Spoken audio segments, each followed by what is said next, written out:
Mega times news బులెటిన్ల ముందుగా headlines. Amelia hospital వారి ఉచిత వైద్య శిబిరం. బీరన్న బోనమెత్తిన ఓరుగల్లు మహిళలు. కుక్కలను ఎద్దులను ఢీకొడుతున్న వందే భారత్ ఎక్స్ప్రెస్. కర్నూలులోని ఇండియన్ మెడికల్ అసోసియేషన్ కార్యాలయంలో నిర్వహించిన వేడుకలు.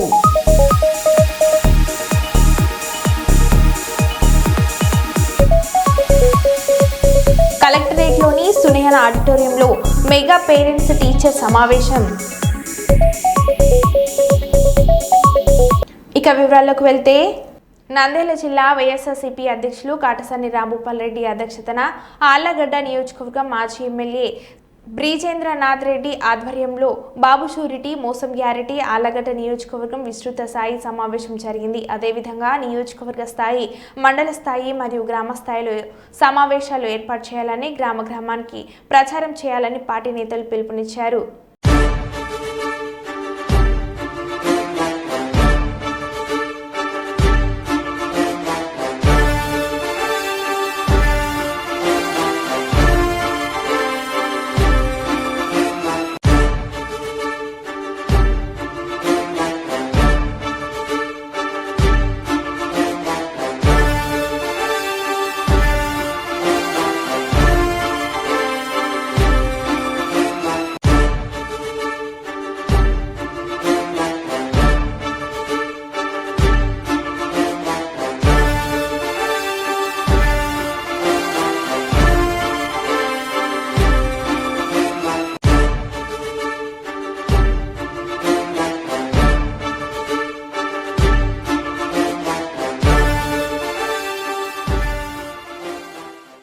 కర్నూలు పాత బస్సులో లలిత పీఠం వ్యవస్థాపకులు శ్రీ మేడ సుబ్రహ్మణ్యం తెలియజేసిన ప్రకారం జూలై 13వ తేదీ ఆదివారం నాడు హిందూ ధార్మిక సంస్థల ఆత్మీయ సమ్మేళనం ఘనంగా నిర్వహించుకున్నారు.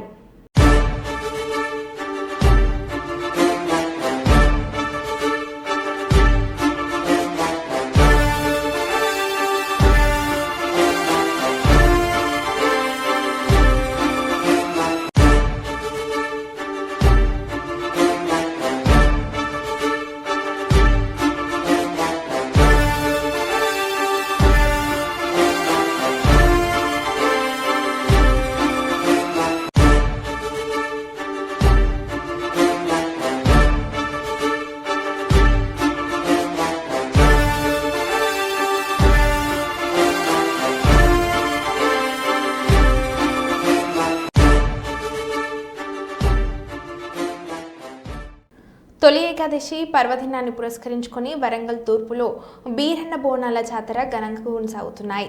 ఉదయం కుర్మకులస్తులు తమ కుల ఆచార సాంప్రదాయ ప్రకారం ఇంటి నుండి కట్టుబాట్లతో కార్యక్రమాలను చేపట్టారు. ఉదయం వాడవాడల తిరుగుతూ జాతీయ జెండాను చేతపట్టుకొని బీరన్న ఆలయ కమిటీ సభ్యులు పురవీధిలో తిరుగుతూ ఆలయంలో ఉన్న చెట్టు కట్టి దేశభక్తిని చాటుకున్నారు. సాయంకాలం డప్పు చప్పులు బీరన్నల విన్యాసాలతో భారీ ఎత్తులో మహిళలు బోనాలు నెత్తిన పెట్టుకుని ఆలయానికి తీసుకొచ్చారు. ఈ కార్యక్రమంలో జిల్లా నాయకులు పెద్దలు బోనాలకు స్వాగతం పలికి భక్తిని చాటుకున్నారు. ఇందులో భాగంగా రాష్ట్ర దేవాదాయ శాఖ మంత్రి కొండ సురేఖ పాల్గొన్నారు.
పట్టణంలో పెద్ద ఎత్తున మరి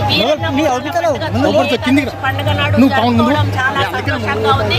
మంత్రిగా మరి శాఖ మంత్రిగా ఈ యొక్క కార్యక్రమంలో పాల్గొనే అవకాశం నాకు రావడం, ముఖ్యంగా ఇక్కడ ప్రజలు తొలి ఏకాదశి నాడు చాలా నిష్ఠతోటి మరి పర్వన్నం వండి ఇక్కడ వీరన్నకు బోనం సమర్పించి వాళ్ళ యొక్క మొక్కులు చెల్లించుకొని, అదేవిధంగా ఇక్కడ ప్రత్యేకత ఏంటంటే ఒక గావు బట్టే కార్యక్రమం అనేది ఉంటుంది. ఆ గావు బట్టే కార్యక్రమం ద్వారా ఏమైనా దుష్ఫలితాలు రాకుండా, భవిష్యత్తులో ఎవరికి ఇబ్బందులు రాకుండా, అనారోగ్యాలు రాకుండా మరి అందరూ సంతోషంగా ఉండాలని చెప్పి ఆ కార్యక్రమం చేయడం జరుగుతుంది.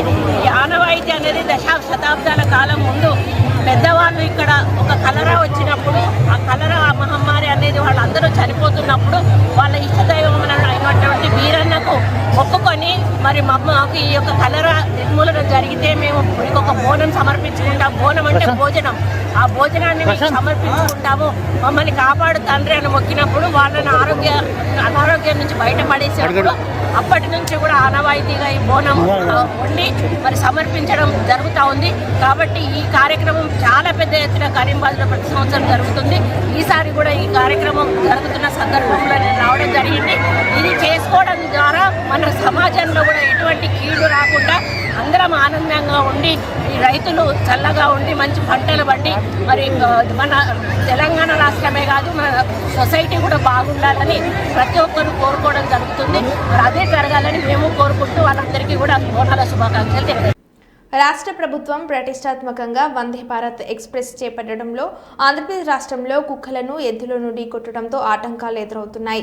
ఏపీలోని బాపట్ల జిల్లా చీరాల రైల్వే స్టేషన్ వద్ద కుక్కను తెలంగాణలోని మహబూబాబాద్ జిల్లా కేసముద్ర మండలం తాళపూసపల్లి రైల్వే స్టేషన్ సమీపంలో ఎద్దును వందే భారత్ ఎక్స్ప్రెస్ ఢీకొట్టడంతో కాస్త సమయం వృధా చేసినట్లు అయింది. ఇలాంటి చిన్న చిన్న సంఘటనలు జరుగుతుండటంతో వందే భారత్ ఎక్స్ప్రెస్ వేగానికి ఆటంకాలు ఏర్పడినట్లు అవుతుంది.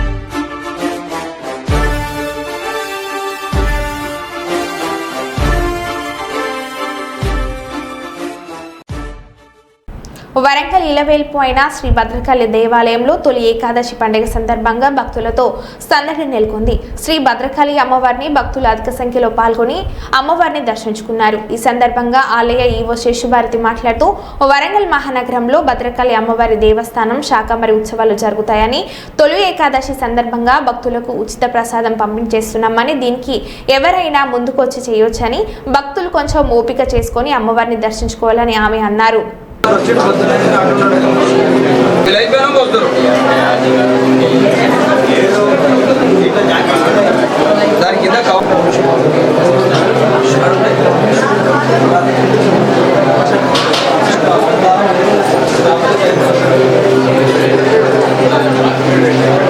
అరే చందు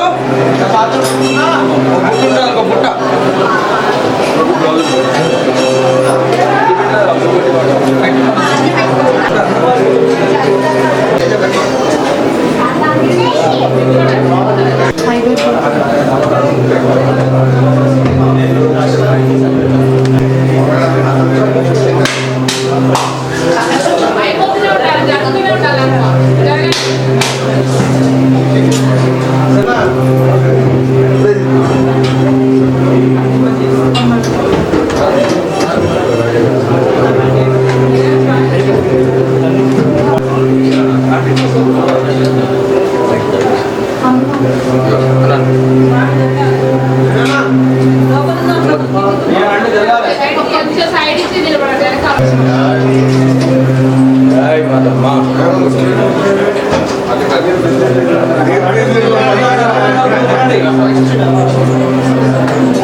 వరంగల్ మహానగరంలో భద్రకాళి అమ్మవారి దేవస్థానంలో శాకంబరి నవరాత్రి మహోత్సవాలు జరుగుతున్నాయి.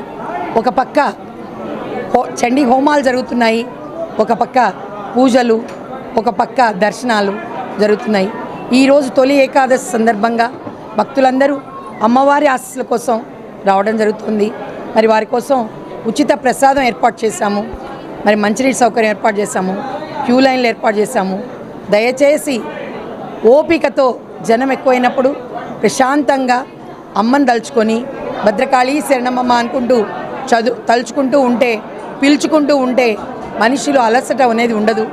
కనుక మన దృష్టి, మన ఆలోచన అమ్మవారి మీద పెట్టి కనుక వచ్చినట్లయితే ఎటువంటి చికాకు లేకుండా ప్రశాంతంగా మళ్ళీ అందరూ ఇళ్ళకి చేరాలి, అందరూ సంతోషంగా ఇంటికి వెళ్ళాలని కోరుతున్నాము. అమ్మవారిని ప్రేమగా పిలుచుకోండి, కోరుకోండి. ఆ లైన్లోనే చెప్పుకుంటూ రావాల్సిందిగా కోరుచున్నాం. ఇక్కడికి రాలేని వారు ఈ ఛానల్స్ ద్వారా చక్కగా చూసి మీరు అమ్మవారికి మీ కోరికను చెప్పుకోవాల్సిందిగా ఇక్కడ శక్తి క్షేత్రం ఉచిత ప్రసాదం పెట్టడం జరిగింది. దాదాపు 20 కిలో పులిహోర పంచారు. అలాగే ఎవరైనా ఇంట్రెస్ట్ ఉండి మేము అమ్మవారికి ప్రసాదం పంచుతాము అంటే ఈ కౌంటర్లో రసీదు రాయించుకొని చెప్తే వితిన్ హాఫ్ అన్ అవర్లో మీకు ప్రసాదం అందుతుంది. మీరు ఎంత పంచితే అంత పెరుగుతుంది. మీరు అన్నదానానికి పెట్టచ్చు, ఉచిత ప్రసాదానికి పెట్టచ్చు. దేనికైనా మీ లోపల సేవాభావన కానీ ప్రేమతత్వం కానీ పొందాలంటే మనం సంపాదించే దానిలో ఎంతో కొంత అమౌంట్ భగవంతుడికి సమర్పించాల్సిన అవసరం ఉంటుంది. తద్వారా మన లోపల ఆ కల్మషం, ఆ కోపాలు, ద్వేషాలు వెళ్ళిపోయి ప్రశాంతంగా మన జీవితాన్ని మనం గడపగలుగుతాము. కనుక ప్రతి ఒక్కరికి కూడా మనం ఏంటంటే ప్రశాంతంగా అమ్మని తలుచుకొని అమ్మని దర్శనం చేసుకొని మీరు ఈరోజు తొలి ఏకాదశే కాదు సంవత్సరం పొడుగుతా కూడా ఆనందంగా, ఆరోగ్యంగా, ఐశ్వర్యంతో, అమ్మ బ్లెస్సింగ్స్తో, ఆత్మజ్ఞానంతో ఉండాలని కోరుకుంటున్నాను. కర్నూలు మండలం గోకులపాడు గ్రామ వైఎస్ఆర్సీపీ నాయకులు మధుసూదన్ రెడ్డి ఆహ్వానం మేరకు నామకరణ కార్యక్రమానికి ముఖ్య అతిథిగా హాజరై కోటీశ్వరరెడ్డి కుమారుడు కేతన్ రెడ్డిని ఆశీర్వదించిన అనంతరం మోహరం పండుగ సందర్భంగా పీర్లను దర్శించుకున్న పాణ్యం యువ నాయకుడు కాటసాని శివ నరసింహారెడ్డి. ఈ కార్యక్రమంలో గోకులపాడు వైఎస్ఆర్సీపీ నాయకులు, కార్యకర్తలు, అభిమానులు తదితరులు పాల్గొన్నారు.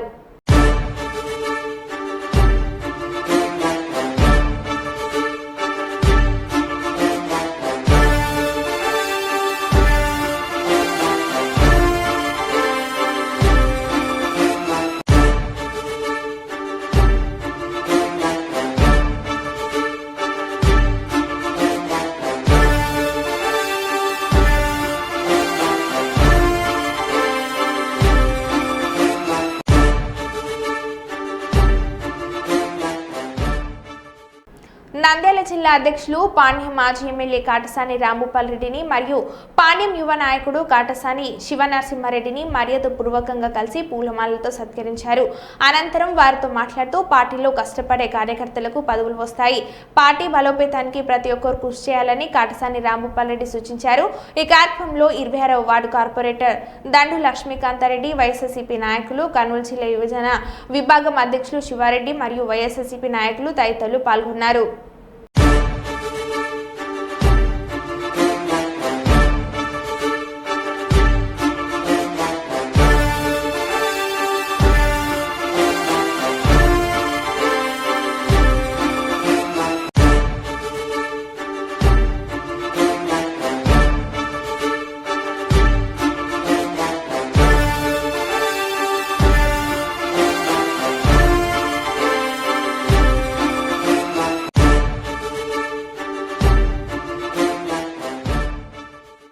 అమీలియా హాస్పిటల్ వారి ఉచిత వైద్య శిబిరం ఏర్పాటు చేసిన ఫ్యాషన్ ఆప్టిక్ మహబూబాద్ రిజ్వాన్లు పేద ప్రజలకు ఉచిత వైద్య శిబిరాలు ఏర్పాటు చేస్తూ ప్రజల ఆరోగ్యాన్ని బాగు చేసేందుకు నిరంతరం అమీలియా హాస్పిటల్ వారి ఉచిత వైద్య శిబిరాలు ఎంతో ఉపయోగపడుతున్నాయని ఫ్యాషన్ ఆప్టికల్స్ యజమాని మహబూబాద్ రిజ్వాన్ తెలిపారు.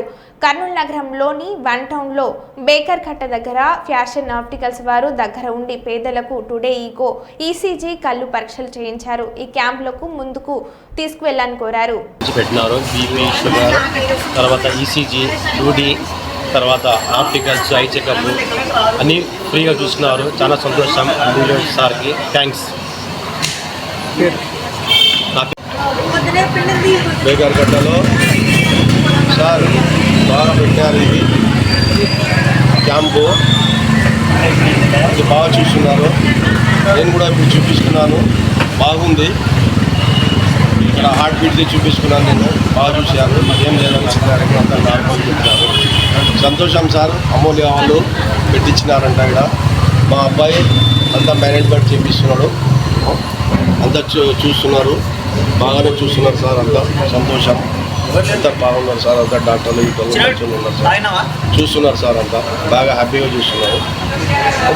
సంతోషం సార్, బాగా పెట్టించినారు మీరు. Thank you sir.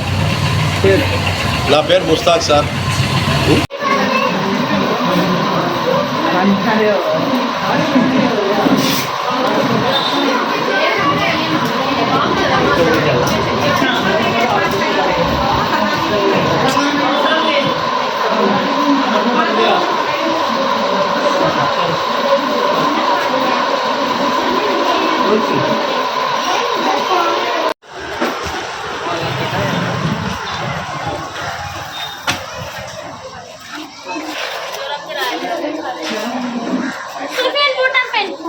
थोड़ा पड़ा जमा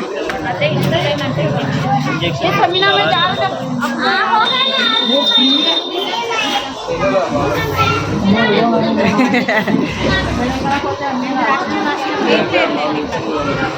iPhone 16 Pro Max.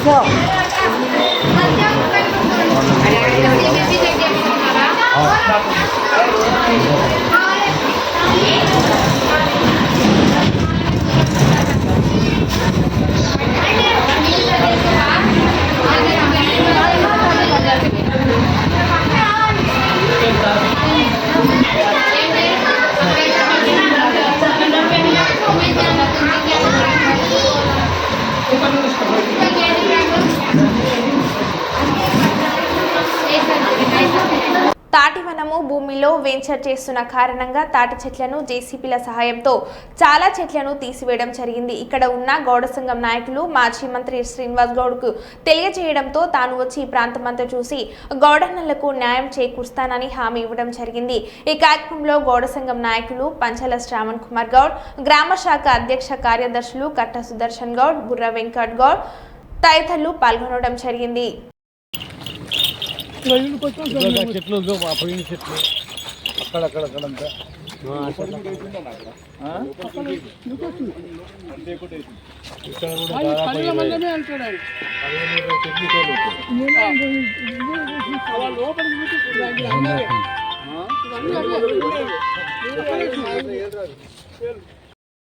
కార్మికుల ఐక్యత.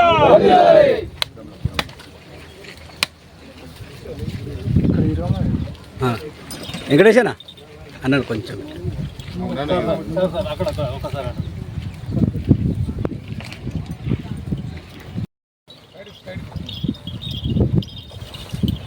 కొత్త ఆర్డర్ వచ్చింది. డైరెక్ట్ అసెంబ్లీ లేఅవుట్ పార్టీషన్లో అక్కడి నుంచి తెచ్చుకుంటాం. మొత్తం లొట్లు కూడా అలిపోయినాయి. అయ్యో లొట్లు దానుకున్నాయి. అన్న సీఏ ఏమంటాడు, 3 చెట్లే కదా అంటాడు. 50 చెట్లు కేసి 3 చెట్లే కదా. ఏం తీసుకున్నాడు?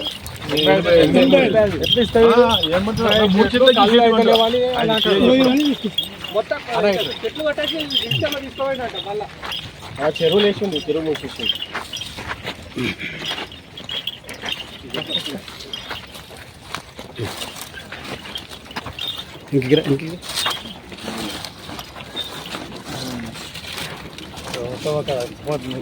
అవన్నీ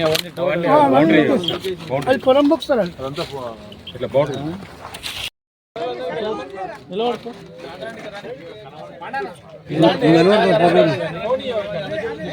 నిలబడి పో.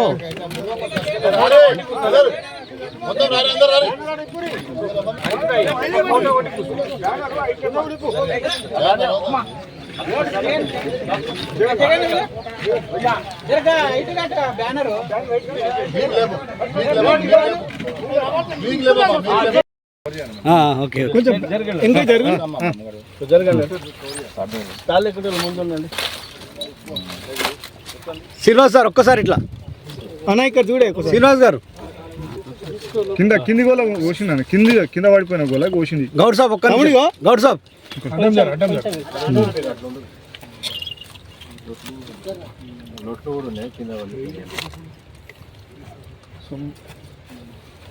అటుపక్క తీసేసారు, ఇటు ముందు తీసేసారు. ఎన్ని చెట్లు ఇది కల్పవృక్షం. ఆనాడు వీర బ్రహ్మం గారు తన యొక్క కాలజ్ఞానాన్ని కూడా తాటిపత్ర గ్రంథాలు రాసేది. బ్రిడ్జిలాగా ఉపయోగపడేది. నదులు దాటాలన్నా కాలువలు దాటాలన్నా ప్రతి ఇంటికి దూలం ఇదే ఉండేది. కరువు కాటకాల్లో మనసును బతికించింది. తాటి నుండి దీన్ని బతికేది చరిత్ర ఉంది. అలాంటి కల్పవృక్షం ఇది. దాదాపు 100 సంవత్సరాలు ఉన్నాయి. 100 సంవత్సరాలు ఉన్నటువంటి చెట్లు ఇవన్నీ కూడా. 100 సంవత్సరాలు ఉన్నటువంటి చరిత్ర ఉన్నటువంటి చెట్లను కళ్ళు గీస్తున్న చెట్లను కూడా నరికి పడేసింది. ఇది ఎక్కడి న్యాయం? దాదాపు ఒక 78 చెట్లు కొట్టేసింది. యాక్చువల్గా ఈ చెట్లను మళ్ళీ రీప్లాంట్ చేయడానికి అవకాశం ఉంది. ఒకవేళ అంత అడ్డం వస్తే నీ చేతులు ఎట్లా వచ్చినాయి? 100 ఏళ్ళ చరిత్ర మీ నాయన పుట్టినప్పుడు ఇప్పుడు చెట్లు పుట్టినాయి. చెట్లు కొట్టేటప్పుడన్నా మనసు అని ఎట్లా వచ్చింది? అరే ఇంత మంచి చెట్టును ఎట్లా నరకాలి, ఇంత మంచి చెట్టును ఎట్లా చేయాలని చెప్పి చేతులు ఎట్లా వచ్చినాయి మీకు? దయచేసి ఇమ్మీడియట్గా నేను ఎక్సైజ్ మినిస్టర్ గారు కూడా జూపల్లి కృష్ణ గారితో కూడా నేను మాట్లాడతాను. మీ ప్రవృత్తిలో పడి ఉదయం వచ్చిందంటే మళ్ళీ సాయంత్రం వచ్చేంత నమ్మకం లేదు. ఉదయం ఇంట్లోకి బయటికి వెళ్తే మళ్ళీ ఇంటికి వచ్చిందంటే బతికిండు అన్నట్ల. ఆ పైనుంచి పడ్డాడంటే మనిషి లేవాడు, అంతే చచ్చిపోయాయి. ఇంత ప్రమాదమైన వృత్తిని గేన్ల తరబడి మా వాళ్ళు బతుకుదెరువు గురించి ఇదే పని చేసుకుంటూ 10 మందికి దాపాలి, ఆరోగ్యం కాపాడాలని చెప్పి తరతరాలుగా పనిచేస్తున్నటువంటి వృత్తిని ఇలా మీరు 100 ఏళ్ళ చెట్ల చరిత్ర గల ఈ చెట్లను 100 చెట్లను 100 సంవత్సరాల వయసున్న చెట్లను 10 నిమిషాల్లో మీరు కొట్టేస్తామంటే ఊరుకునే లేదు. అవన్నీ రీప్లాంట్ చేయాలి. మీరేం భయపడకండి. సేవలో జర్నలిస్టు పాత్ర కీలకమైనది. కర్నూలు ప్రగతి సమితి వ్యవస్థాపకులు శ్రీహర్ష అన్నారు. ప్రజాస్వామ్యానికి 4వ స్తంభమైన మీడియా సంస్థలు పనిచేస్తున్న జర్నలిస్టుల పాత్ర కీలకమైందని కర్నూలు ప్రగతి సమితి వ్యవస్థాపకులు శ్రీహర్ష అన్నారు. శనివారం నగర్లోని బిర్లా కాంపౌండ్ తన కార్యాలయంలో వర్కింగ్ జర్నలిస్టులకు చలికి వానకు రక్షణ ఇచ్చే దుస్తులను పంపిణీ చేశారు. ఈ కార్యక్రమానికి సీనియర్ జర్నలిస్ట్ రామస్వామి అధ్యక్షతన వహించారు. ఈ సందర్భంగా శ్రీహర్ష మాట్లాడారు.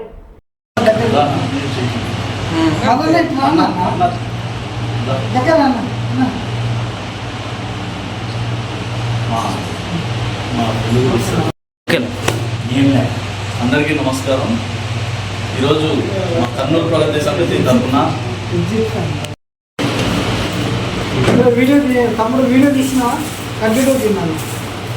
ఏం లేదన్న, సడన్ గా మీరు తిరుగుతుంటారు ఏదో చేయడానికి, సడన్ గా వాహనం పడుతుంది. అవసరం ఐడియా ఇచ్చాడు. సరే మన అందరికీ చిన్న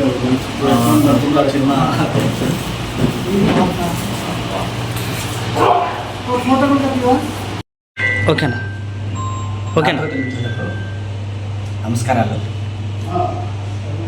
ప్రగతి కర్నూలు ప్రగతి హర్ష గారికి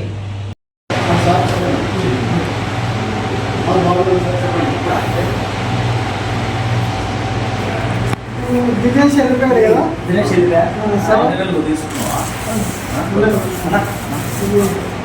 విన్నాడన్న అన్న విన్నాడు. ఈ ఫోటో ఎత్తి ఇది సాక్షి అతనికి శివశంకర్ కంప్లీట్ చేయాలి. వస్తాడు. ఓకేనా?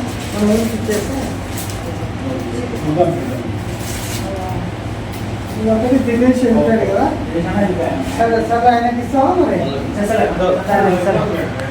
చెప్పండి అన్న. ఒక నిమిషం సార్ అన్న ఓకేనా? ఓకేలేండి సార్. ఈరోజు మా కర్నూలు ప్రగతి సమితి తరఫున నేను చేసే సేవా కార్యక్రమంలో ఇది కూడా మన విలేకరులకు, ముఖ్యంగా రైనీ సీజన్లో అకాల వర్షాలు, వాళ్ళు ఏదో న్యూస్ కవరేజ్ చేయడానికి వాళ్ళు ఎప్పుడో పొద్దున బయలుదేరి రకరకాల ప్రాంతాల్లో పోయే పరిస్థితి. అట్లాంటప్పుడు వాళ్ళకు రెయిన్ కోట్ అనేది చాలా అవసరం. మేము ఈ మధ్యకాలంలో గమనించింది ఏంటంటే సడన్గా వాన పడడం వల్ల కొన్ని మీటింగ్లు, ముఖ్యమైన మీటింగ్లు కవరేజ్లకు ప్రింట్ ఎలక్ట్రానిక్ మీడియాలో పనిచేస్తున్న జర్నలిస్టులు ఈ మధ్యకాలం కొన్ని అనారోగ్య సమస్యలతో ఆరోగ్యాన్ని హాస్పిటల్లో ఉండటం, అలాగే కోలుకోలేక చనిపోయిన సంఘటనలు నాలుగుగా వేధిస్తున్నాయి. అందులో భాగంగానే జర్నలిస్టులకు కాస్త కూస్తో ఈ వర్షాల వల్ల చిన్న జలుబు, దగ్గు, జ్వరాలు వంటివి కొద్దిగా ఉపశమనం కలిగిస్తాయనే ఉద్దేశంతోనే మన కర్నూలు ప్రగతి సమితి వ్యవస్థాపకులు వర్షాలని చిన్న రెయిన్ కోట్స్ ఇవ్వాలంటే తక్షణమే అన్న స్పందించి మన జర్నలిస్టులకు ఆయనకు తోచిన వాళ్ళకి, అందుబాటులో ఉన్న వారికి ఇవ్వడమే చేశారు. చిన్న సాయం అయినప్పటికీ కూడా మనం అందరము నేను నా తరఫున కృతజ్ఞతలు శిరస్సు వంచి ధన్యవాదాలు తెలుపుతున్నాను. అయితే ఇప్పుడే రామయ్య చెప్పాడు, జర్నలిస్టులను చాలామంది ఉపయోగించుకుంటున్నారే తప్ప కానీ జర్నలిస్టులకు సాయం తన భాగస్వాములు కావాలనేది ఆశ గుర్తించడం ఒక్కసారి అభినందన తెలియాల్సిన అవసరం ఉంది. ఎందుకంటే భార్య, పిల్లలను, కుటుంబాన్ని వదిలి ఎండనక వాననక చలనక విధి నిర్వహణలో నిత్యం విధి నిర్వహణలో నిమగ్నమై ఉండేది ఒక్క జర్నలిస్ట్ మాత్రమే. అంటే సమాజ శ్రేయస్సు కోసమే, వాళ్ళ కుటుంబాల కోసమో వాళ్ళ పిల్లల కోసమో కాదు, అంటే ఏ ఒక్కరి కోసం జర్నలిజం పనిచేయడం లేదు. సమాజం కోసం, సమాజం మెరుగుపడాలని, ప్రజలను చైతన్యవంతం చేయాలనే సదుద్దేశంతో మాత్రమే జర్నలిస్టులు ఈ సేవలో పాల్గొంటున్నారు. వాళ్ళ కష్టాలను గుర్తించి కాస్తైనా నా వంతు సాయం చేయాలనే హృదయం కలగడం అన్న మీకు ప్రత్యేకమైన కృతజ్ఞతలు. అట్లే రామస్వామి గారి గురించి చెప్పాలంటే వృత్తిపరంగా చాలా కష్టాలు ప్రతి ఒక్కరు ఎదుర్కొంటాము. ఎదుర్కొన్న ఆరోపణలు, రాళ్ళేసే వాళ్ళు ఉంటాం. ఇవన్నిటిని భరించి ఎవడనే మనం మాట్లాడి మనం చేసే సాయం చేద్దాం అనే పెద్ద గుణమున్న రామస్వామి గారికి కూడా సీనియర్ జర్నలిస్ట్. నాకు తెలిసి 30 సంవత్సరాలుగా మా జర్నీ కొనసాగుతుంది. అంటే ఇట్లాంటి వాళ్ళని కలవడం, ఇట్లాంటి వాళ్ళకి జర్నలిస్ట్ యొక్క కష్టాలను చెప్పడం, కాస్త కూస్తో ఆయన చేస్తున్న సేవలో ఆయన ధైర్యానికి కూడా నేను కృతజ్ఞత అవుతాను. Thank you. ఈ అవకాశం ఇచ్చింది అందరికీ. మరో బులెటిన్లో మళ్ళీ కలుద్దాం. స్టేజ్